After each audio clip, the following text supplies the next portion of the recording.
I am a poor man, nothing can I give you my heart. I don't know if that's a real song or not, but some retreat director sung it on a retreat we had in the seminary a long time ago. But if I thought about it this weekend, for the 26th Sunday in Ordinary Time, we hear about the rich man and Lazarus, who was particularly poor. And between the gospel reading and the first reading, there's a real indictment on, the rich, but I take this a little bit deeper.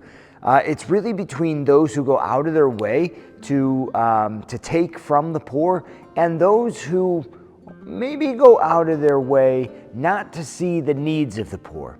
So that first reading is really, particularly clear, fixing the scales to make more money off a certain measure of grain or whatever it is. That one is obvious. They're intentionally deceiving and, taking from. The gospel reading, I think there's a part of us that really has compassion on the rich man. Maybe it's on the other side, the inability of him to cross over the divide, or for Lazarus to go cross over and provide that little bit of relief with a drop of water.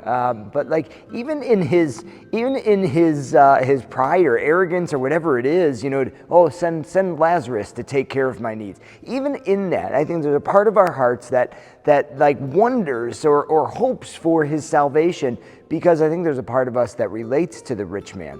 And it's in this, he may have noticed that Lazarus was there, but he didn't see the need.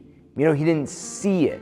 And maybe you could even make an argument that, he didn't see it. I keep saying the same words, and the words are funny. Here's the thing. He didn't see it because he didn't look for it, right? He didn't see the need in the depth of it because he didn't look for the need. He didn't want to see it, right? He didn't want to.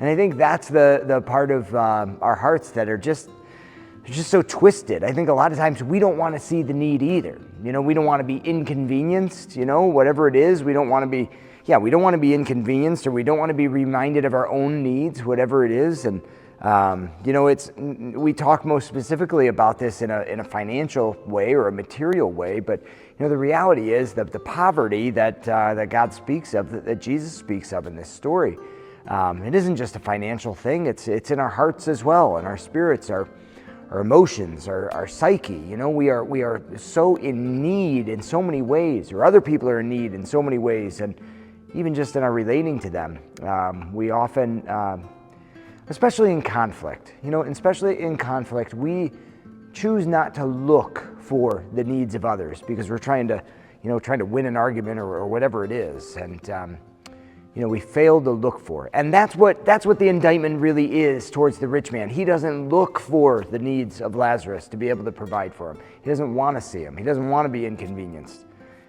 And maybe he doesn't want to be reminded of his own need as well, the ways that he lives in poverty. So anyway, that's really profoundly deep. I'll let it work out in your own life. Take it wherever it needs to go. But we really need to go in search of, in a way, look for the needs of those that we encounter, so that we might not be like the rich man, but have a heart for those in need and help to provide for those needs.